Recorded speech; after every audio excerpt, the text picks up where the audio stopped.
Welcome to Dr. Lottie's Science with Soul, the podcast that transcends the boundaries between science and spirituality. Prepare to be uplifted, transformed, and awakened to create a path to healing your own life physically, emotionally, and spiritually by bridging the gap between science and soul. Welcome to Dr. Lottie Science with Soul.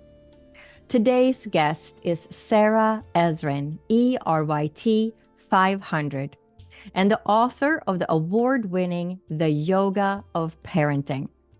She's a highly sought-after yoga educator, content creator, and maternal mental health advocate based in the San Francisco Bay Area. Sarah lovingly supports people along their wellness and parenthood journeys.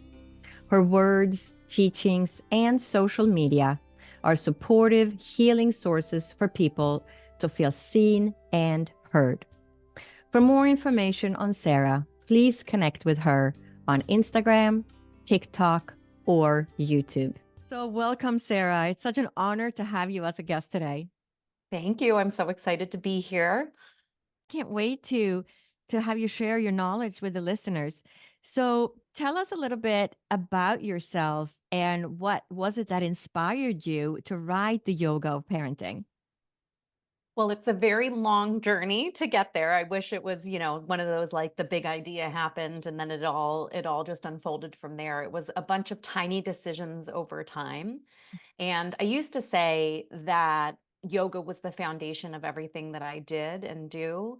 But I realized recently through trauma-informed work that my mental health was always the foundation because I was always seeking out something, whether it was like a self-soothing practice that was dysfunctional, or it was something that was more healing. And that's how I came to yoga. But one of the things I used to do for my anxiety was write. I wrote all the time as a little girl. I mean, that was my head was such a complex place to be that taking control of the narrative of it and actually writing, and I would write fiction then, which is funny because I barely read fiction now. I have such respect for fiction writers. Like it is extremely difficult and requires incredible imagination. But I realized that the writing became a tool. And then when I was introduced to yoga at 19, it was really the first time I think I was in my body. That was a great tool for my anxiety, but it was a head up approach, right? It was all top down. And then moving my body was the first time I started to create this, not create, but in experience the bottom up experience of somatics. And then I was like, oh my goodness, like this is it.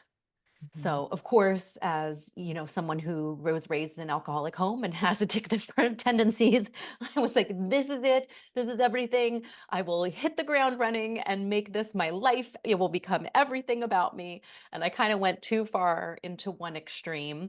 And then I really started to dial it back when we began to expand out and create a family. And I ended up struggling again. I had a period of pretty severe postpartum anxiety after my first son.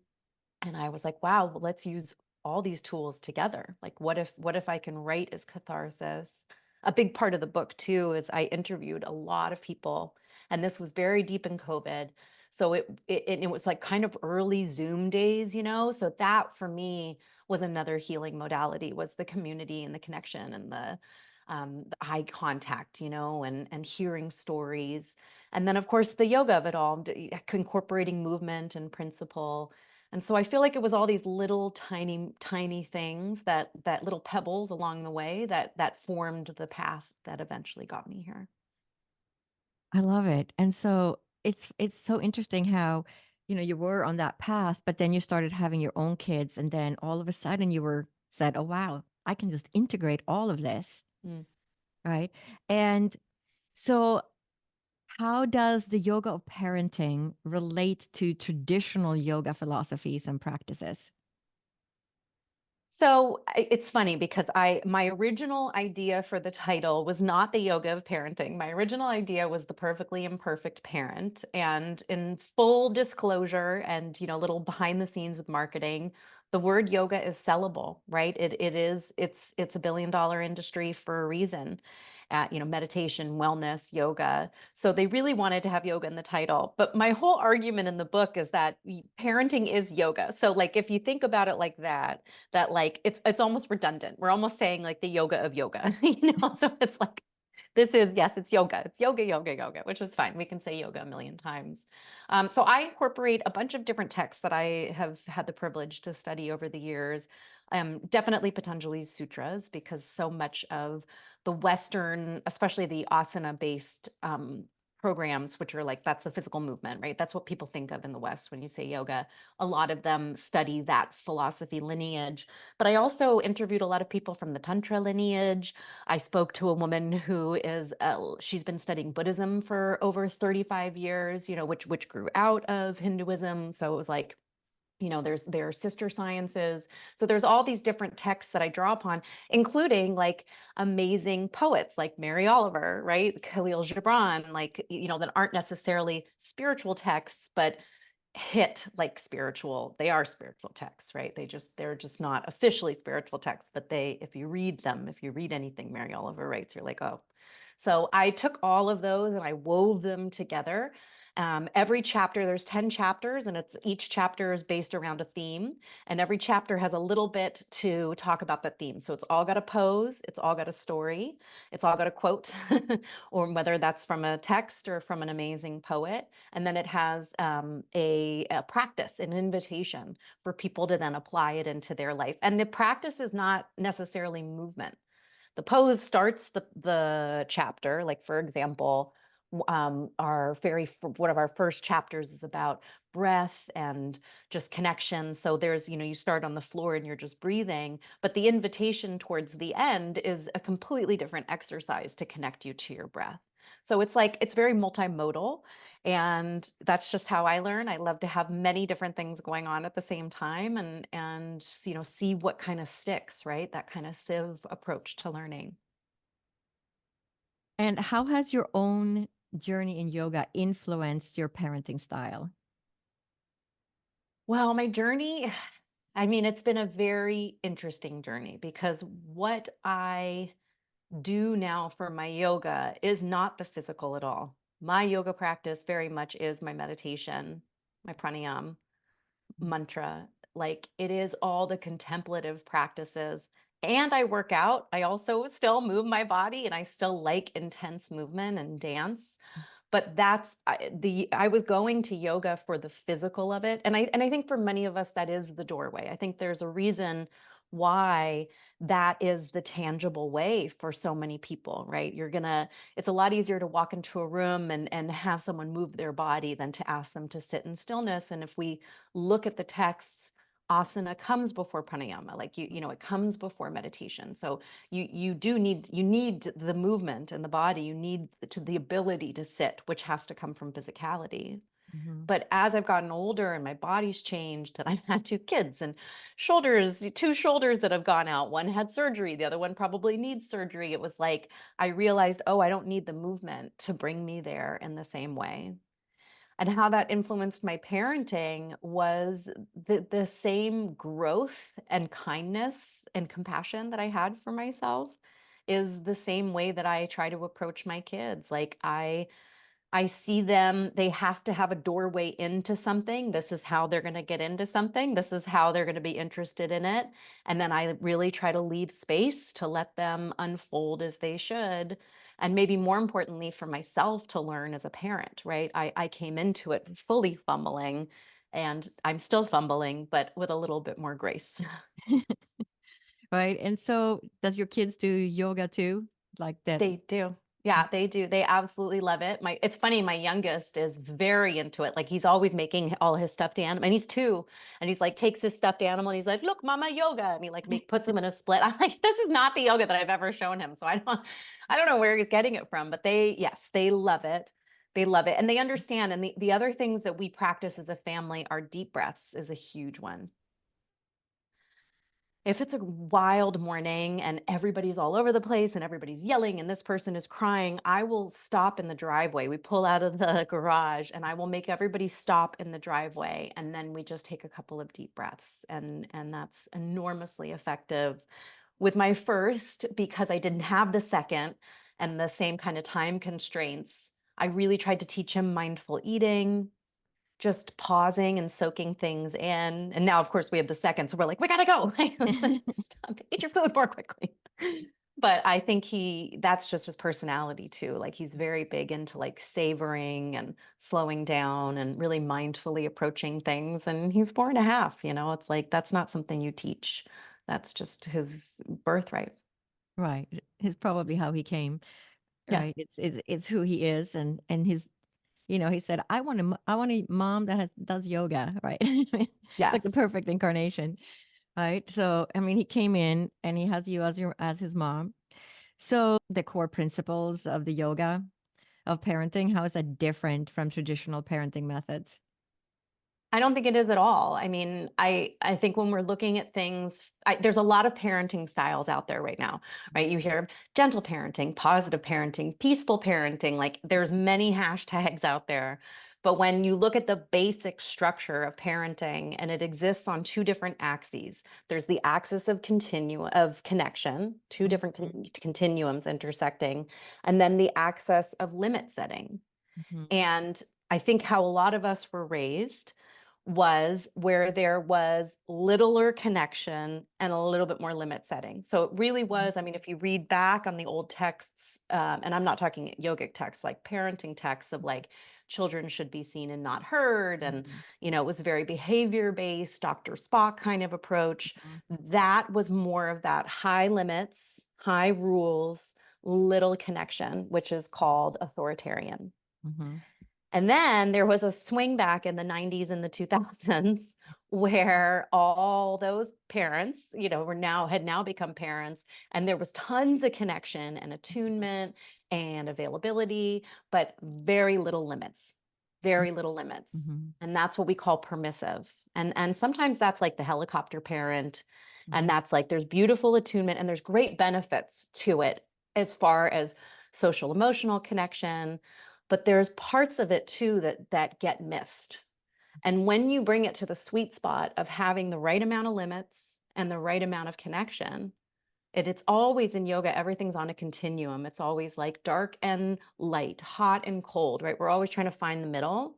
Then we come towards what is known as the authoritative parent, but really is a lot of these parenting styles, gentle, empathic, whatever you want to call it, it's all similar, which is lots of connection, but also boundaries Mm-hmm. and structure. And that to me is the yoga practice, right? Like I can be loosey goosey and just in my joints and stretching my body. I could be super rigid and not breathing, or I can find a place in between, which is boundaried but also spacious. And it's very similar. It's a beautiful metaphor for how we approach parenting. And so, how do you integrate these different practices in your daily parenting? Can you give like an example of your routines or, what you do that Yeah. incorporate that? Yeah, I mean, there's so many different ones. Like, I was just thinking earlier today. So, one of the chapters talks about this principle of tapas, which is that we are fortified through intensity. It's the embracement. I don't even know if that's a word. It's the embracing of intensity to grow us, to purify us, to bring us to who we truly are. And that's something that is lacking sometimes in, especially with some of the newer age parenting methods. It's like we're not letting the kids fall, we're not letting them figure things out for themselves, and then we're sending them into a world that's not nearly as protected and kind as we've created in our homes, and people are being scarred very quickly. And so the practice of tapas is like it's as simple as holding a chair pose or a warrior two or something difficult, to watch your reaction and to start to get comfortable with discomfort, because there is so much of that in parenting. And whether it's like the rejection to your no, or them doing something that's like grating on your nervous system, like making a sound. They always like, why don't they adopt these sounds? And it's like, that's the exact key that like gets to you. So having these practices in a physical way it reminds me of when we were training for birth. You would hold the ice cube. There was those practices where you hold the ice cube. It's like I'm building my resilience here. I'm keep looking at my yoga mat in here on my yoga mat, so that when I'm outside of here, my window of tolerance is much broader, and I have much more capacity for discomfort, because they're going to be uncomfortable for whatever reason. I'm going to be uncomfortable for whatever reason. It's just human interaction. And it's one of the best practices that I can do. Um, so can you share some practical tips for parents to stay mindful and present amidst of the chaos of parenting? Yeah. Yeah, and it's really hard when you have multiple children and a partnership or someone else living with you that requires your attention, like our dog. It's very difficult to be fully in tune with the things that you do. But I think there are ways to slow it down, to know you don't have to be wholly connected to something for an hour, but you can consciously, for 1 minute, be completely with one of your children. You can consciously, for 1 minute, put the phone away and take a breath break and just breathe and feel your breathing or observe their breath, right? These little bite-sized practices that are actually just filling our tank for later, so that we start doing it automatically, right? Because we don't remember in the moment. Like in the moment, especially when we're in a nervous system dysregulation, that we're not going to remember like stop and breathe in that moment. You're either like fighting and fleeing, or you're frozen and stuck, or you're collapsed. Like there's no frontal lobe activity going on. But if you do it long enough outside of there in the calmer moments, maybe we don't tip to that stress, that dysregulation place as quickly. Again, it's that kind of window of tolerance. Right. So when that child makes that noise that you're just thinking, oh my God, I can't take it. Right. Or, and the other child is, banging on the table and they're both having tantrums at the same time. I mean, your kids are Uh-huh. what, 2 and 4? 2 and 4. That was like my So you're in morning. That was breakfast. tantrum age, right? I mean, the 2s and the 4s are probably the hardest to get through in terms of toddlerhood. So when they're both having meltdowns at the same time, like what, are there any tips? What do you do in those moments? So I'll be just fully honest. I'll tell a story. So this morning, they were both hysterical. I don't even know why. They get a choice every morning between a yogurt smoothie. It's like a smoothie thing, or a pack. And then the one that wanted the smoothie wanted the pack, and the one that wanted the pack wanted the smoothie, but then they wouldn't trade. And then everybody was losing it. And I tried my driveway pause, and that wasn't working. And then this one's asking for my attention. And then he wanted to hold my hand. Then the other one wanted to hold my hand. And I'm like, I need one hand on the wheel. And it was escalating and escalating. And it finally got to the point, and this is probably not peak parenting, but it worked, is I put on a mantra, like a Kundalini mantra that was very calming. And I turned it up and I put everybody's windows down. And I was like, we're just going to breathe. We're just going to breathe. And it really shifted everything. Like taking my littlest when he's in a major like zone, obviously when he's on the floor banging, I'm not going to like Yeah. pick him up and take him outside. But like if I can change the setting a little bit, and I don't want to deny their feelings. I want to be very clear on that. Like I'm not like trying to whitewash over it and be like, you're not allowed to feel this. But if it gets to a point where I'm like, this is silly, like the whole car is erupting, there's a lot of energy in here, let's discharge. And then everybody was able to take the deep breaths. I mean, that was personally effective this morning. I also am again, once I've done my meditation practice, so I have the tolerance for it, I really will sit with them through the feeling, right? It's 90 seconds, I think, for an entire feeling to be experienced. Although I'm like, then why am I anxious for 48 hours? But sure.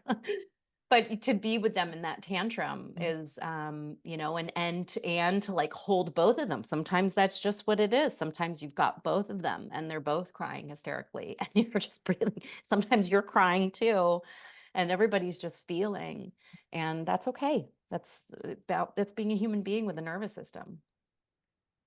So, do you usually go to, in these stressful situations, do you usually go to, that calming breath or turning on music, or do you have other tricks up the sleeve too that, you could share with the parents that are listening? I think it depends on the day and where we're at. My favorite is anything embodiment, anything embodiment. So getting barefoot, getting in the grass, just feeling my feet on the floor, taking a second to feel my spine, feeling them, like putting my hands on them, right? Like using my senses to anchor me into this moment is a big one. And that for me, I find very regulating, especially when I'm like holding them. And like, if they're flailing or kicking or hitting, toddlers can get really wild sometimes. Like you want to protect your body first, but they do start to soften. And then there's this kind of co-regulation that happens. Mhm.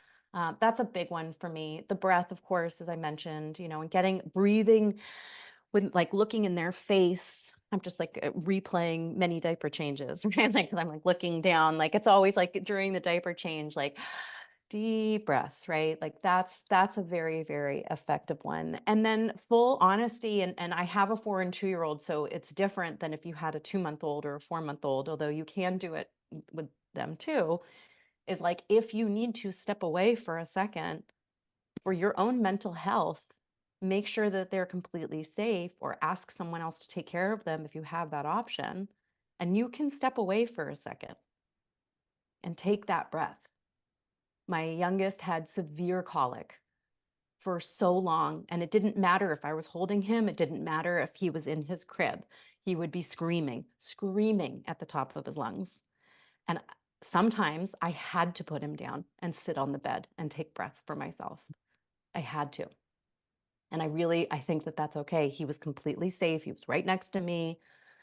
As they get older, and like even with my 4-year-old, I'm like, Mama has to step away right now. I need to take a breath. He's safe. He's fine. I communicate with him. I love you very much. I'm feeling very charged. I have to step away. And then, of course, as they get older, then they'll be slamming the doors and it becomes different. Or even, hanging up on your parents in your 40s. But it's like, I think it's okay to take separation. We need that. Disconnection is important in relationships because then we have the opportunity for connection on the other side. And that's really the repair where that's where the foundation of the relationship gets laid down. How different is your parenting style from the way you were raised yourself? I mean, I'd love to say that it's like night and day, but I interviewed a therapist once who was like, we'll be 20% better than our parents. And I was like, my kids were so young still at the time. And I was like, you'll see. But like, no, I mean, I have moments definitely. Um, it, I think the greatest case study out of the whole thing is watching my dad. My mom is no longer with us, but and she passed away 15 years ago.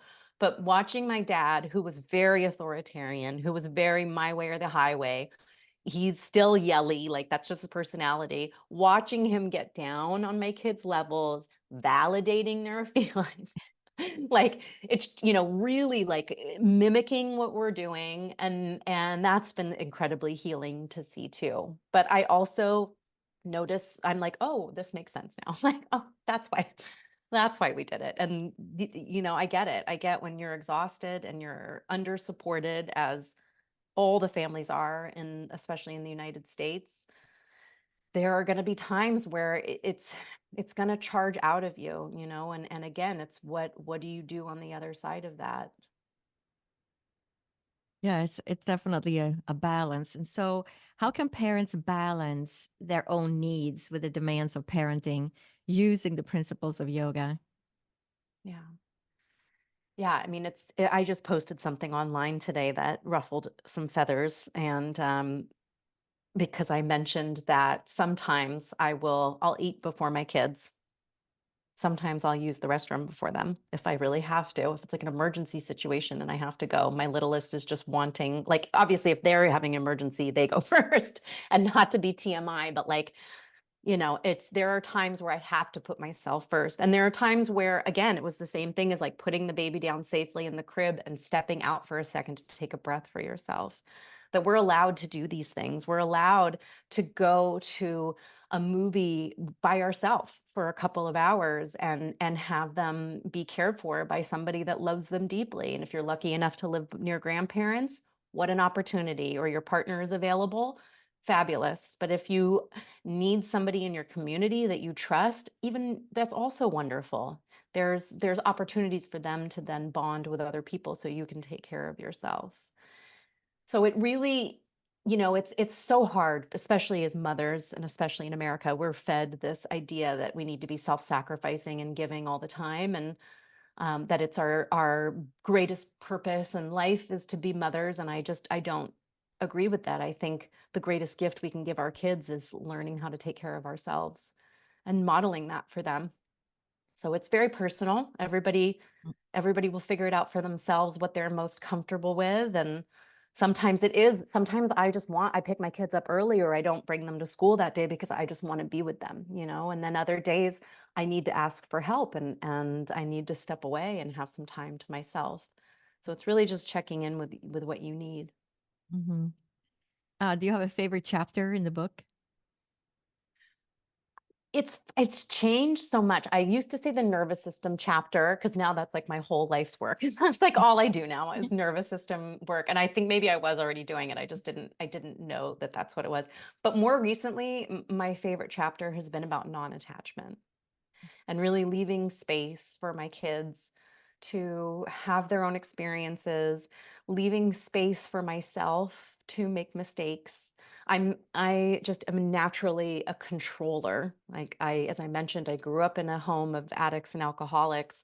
My way of feeling safe in the world is to try to control everything that I think I can, which is really nothing, So, and I can see it with my kids. I see myself doing it with my kids. So, really practicing the my own deep breath, sitting back, letting them make mistakes, letting myself make mistakes. That's been a real blessing. Yeah, that's really good advice. But everybody does their best, and there, like you Oh, said, yeah. there's so many different parenting styles out there. Um, but sounds like there's a very nice balance in how you approach life because you're also letting yourself have needs instead of, I would say, more in my generation when it was just give, give, give, give, and you put yourself on the Yes. bottom, the bottom of the ladder, so to speak. And then the next generation came along, and it's creating more balance within your own life, because how are you supposed to be a great parent if you don't have balance in your own life, because you're trying to teach your children that. What do you hope readers will take away after reading your book? And I think you kind of said it without saying it, which is the permission piece. That was a huge inspiration in writing the book, is that I wanted to write a book that wasn't formulaic. So many of the parenting books I read were like, you must do this or your children Yes. will be in therapy by 12 years old. And you're like, oh God. And then you're like, again, like back into those like stress Yeah. moments, right? Like the last thing you're thinking of is like all Mhm. the steps, right? Although my dad did nail it by getting down first and then, then validating, like, he obviously got that memo. So the point of the book, and at least my intention, was to create a map where there were many different paths people could take. So there are many different ways to parent. I share my story, I share stories of other parents and many different parents, so that there's all these different roads, but that ultimately we are the wisest road, map creator of our journey. We are the wisest person to take us on that, because we often are looking outside of ourselves for guides, whether it's, different parenting books or our parents or even our partners, right, who we trust and are in a partnership with, when inside is a guide that knows what we really need and what our kids truly need. We're the best expert on our kids. Mhm. How do you see the intersection of yoga and parenting evolving in the future? It's been very cool to see, because, and I think a lot of it has to do with like timing, right? That just the timing of how yoga has evolved, like, when it became popularized, when the studio system really opened, when group classes, when it became kind of part of fitness and all the people that were rising. And so many of those teachers were very young in the very beginning, all started having kids. So it wasn't kid centric in the beginning. It was very much like this is the renunciate life. You don't have kids, you focus on your practice is your priority. Whatever, everything you eat, everything you do, what time you go to sleep, the choices you make, and the people you hang out with, like everything influences your practice, and your practice is priority. And then all those people, myself included, we all started getting into our 30s and started having kids. And it's really cool to see the whole landscape change and see very popular teachers that you never would have thought that they would have been on this journey suddenly embrace the householder path, which is really about both. It's about finding the peace and the serenity within the madness that is trying to raise a family and trying to generate and trying to produce. So that's been really cool to see, is just like the balance of it. So what I'm seeing tangibly is like more family yoga classes. Many more people are talking about parenting. I'm seeing way more conscious parenting courses coming from yoga practitioners. More, hopefully more yoga and parenting books, because there's a lot from the Buddhist perspective, but not a ton from the yogic perspective. And yeah, and then conscious parenting courses. And it's just cool to like start seeing it all unfold, right? And then all of these kids growing up together within the communities. It's really very cool. Are there any upcoming projects that you're working on that you would like to share? Yeah, sure. I do. I have a course coming out in fall, which there will be lots more information about. So that's something to stay tuned for. It'll be specifically for moms, for overwhelmed moms. And then I've got a couple of webinars and free projects and lots going on over the summer. So people can find all that information on my website or through Instagram. I love to offer, everything. And I actually think I'm finally going to get back into teaching movement. I've been on maternity leave for 2 years, 2 years and 2 months from teaching physical classes. So it's not just yoga asana. It'll be a little bit more dance, but there, of course, the yoga will be very much a thread tying all those things together. Hmm. Do you teach yoga online too, or is it more like workshops? I was teaching fully online during the pandemic, and then I got pregnant, and I had just had my second son. I just had my first son December 2019. Then the shutdowns happened. I was still on maternity leave. So I came back online, and then I was teaching fully online for 2 years, and then I got pregnant with my second and taught pretty much up until I gave birth. And then I have yet to be back for specific like group classes where people are attending. I've done some YouTube stuff, and I write tons of articles for Yoga Journal and Well and Good, and I'll do sequencing stuff for them, and sometimes just little mini videos. But I actually subbed my first class like last Friday, and it was at 9:15, which anybody that has to do a drop off like knows where this story is going. And it was like the one morning, because my kids are so used to me having all this space, like let's stop in the driveway and breathe, and let's roll the windows down and have the dance party. And that was not that morning, because I like had to be somewhere for the first time, and however long, and they knew. And then it was incredibly difficult. But everybody survived, and we all made it. And fewer tears than this morning's incident with the pack and the yogurt. And then I got there, and I was like, oh my gosh, like I think this is why I haven't been teaching. Like I can't go through this every week, multiple times a week. But I know it'll get easier. They'll understand that, like, mama's got to be back out there again. And Right. maybe I'll do 9:30 instead of 9:15, because I think that 15 Right. minutes will make a big difference. Well, a 2-year-old and a 4-year-old, that's got to be. I mean, from my own memories of raising Yeah. three kids, would say that the 2 and the 4 and the 6 are the toughest ages to get through. That's when, I mean, then they turn 6. Well, you have that year when they're 5, and when kids are very nice and they do what you tell them. And then they turn 6 and they act like they're 2 again, and you kind of wonder Oh, where you went wrong. well, But that's then good to after know. that, it's a smooth ride. But I mean, the 2, 4, and 6, definitely, those are, notoriously the hardest years. Yeah. It's like they're 2, but it's like they're 2, 3 times, just at different ages, Yeah. Yeah. right? And what's the age differences of yours? What's the gaps? Between, so I had a boy, and then the second boy, there's 2.5 years between them. And then I had the girl, so it was 3.5 years between the middle child and the last one. So two that and was a half years. pretty, yeah. So you had a 2, a 4, and a 6, or a 2, a 4, Yeah, and a 7. So yeah, you it was lived it. busy. Oh I my remember goodness. how crazy that time is, and there's nothing you can do about that. I mean, the meltdown of No. the yogurt, that's just going to happen when you have a 2-year-old and a 4-year-old. There's just life. Yep. But you're going Yep. to have a nice in between year because they'll be 3 and 5. So Good. you get to rest, and then you're going to pull your hair out again when they're 4 and 6, right? Well, really quick, I'm not like huge into astrology. I do believe in the planets and the moon, Mhm. but my colicky baby, when I finally went to a lactation consultant, because it turned out he had ties and milk intolerance, and we figured it all out. But she said, "Wait, when's his birthday?" And I said, "It's April." And she's like, "Oh, I think he's just an Aries. Like, I think this is just his personality." And I can confirm 2 years and 2 months later that is he's just fire. Yeah. Sometimes they're just fire.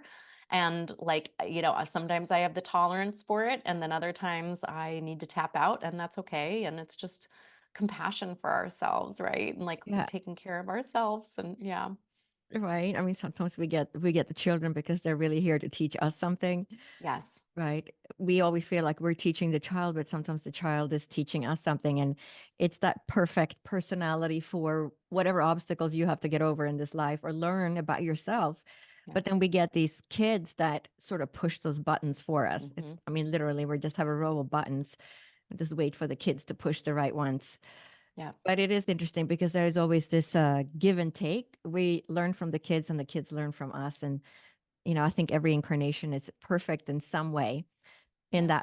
that respect. And how you incarnated into a family and you had, difficulties that you had to get over, as a child, but then you found the yoga, but it kind of also put you on that path.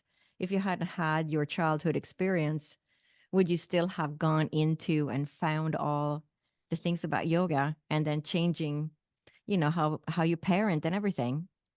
Yeah, I mean, it comes back to when we were talking earlier about tapas, right? It's like it's all of those struggles and those challenges are what created where we are today, right? So, and it's not, again, this isn't spiritual bypassing, because some things are just so hard, and you're in it. But part of the spiritual growth is starting to mine that, right? Mining it for gold. But something that I was thinking of when you were saying that with the kids teaching us, which I think they're more our teachers than we are theirs in many ways, is John Kabat-Zinn, who's an amazing mindfulness teacher, and him and his wife wrote a bunch of mindful parenting books. But he calls children live-in Buddhists, live-in, yeah, what is it, live-in Buddha teachers, like that. Don't quote me, you could Yeah, look it up. But yeah, it's similar, yeah. like it's your live-in Buddha, it's either your live-in teacher or your live-in guru or something like that. But it's very true. Like, talk about the lessons off the mat, right? Like, how do I stay calm when I've got two screaming kids, and yeah, running late and all the Right. things. Put me in a cave, no problem. Put me in a quiet cave, light some sage. I'm like, okay, but can you also meditate in that moment? Right. Oh my goodness, my dog is snoring. Can you hear her? No, but mine just Okay. came in and he's very loud too. So I don't know I'm if like, you heard. wow, she must be dreaming about tennis balls or something. So, so how can listeners connect with you and learn more about your work? Yeah, thank you. So my website's probably the one-stop shop, and that's where we'll have all the information on the course when that comes out in September, and mini courses and all the free goodies that we give out. And then Instagram is, I mean, it's tried and true, and it's kind of where I'm the most active, which is Sarah Ezrin Yoga. I love interacting on there, so come say hi, ask any questions, send messages. Yeah, and so your website is Yes, sarahezrinyoga.com, yes. and your Instagram and TikTok, is it the same name? Instagram is Sarah Ezrin Yoga, and then TikTok is just my name. But yes, I think you Okay. can. Yeah, And it'll then all it your all ends up YouTube there. channel. Yes, my YouTube. I think it's also Sarah Ezrin Yoga. I think it's all pretty much Sarah Ezrin Yoga, W- except w- TikTok. You can just Google my name, and Right. then We'll it'll all put we'll come up. put all the links. We'll put all the links in the podcast notes so Yeah. people can find you. So, what is your final piece of advice you would give to parents who are just starting out with integrating yoga into their parenting? My final piece of advice is that if you are a human being in relationship with another human being or four-legged friend, you are doing yoga. That is yoga. Yoga is connection. What we know of it in the West, again, has been this very commodified exercise version, but at its root, the very Sanskrit word yoga, what all the things that it means is about connection and unity. So if you are in a loving relationship or even in a not so loving relationship in this moment, if you are in connection with another human being, you are doing yoga. I love it. Well, it's been an honor to have you as a guest today, Sarah. So thank you so much for coming on the podcast and sharing all your knowledge with the listeners. Thank you. And this has been a lot of fun. Thank you so much. As we conclude this episode, I want to express my heartfelt gratitude for your presence within my community. If you haven't yet, make sure to subscribe, comment, like, and share this podcast episode.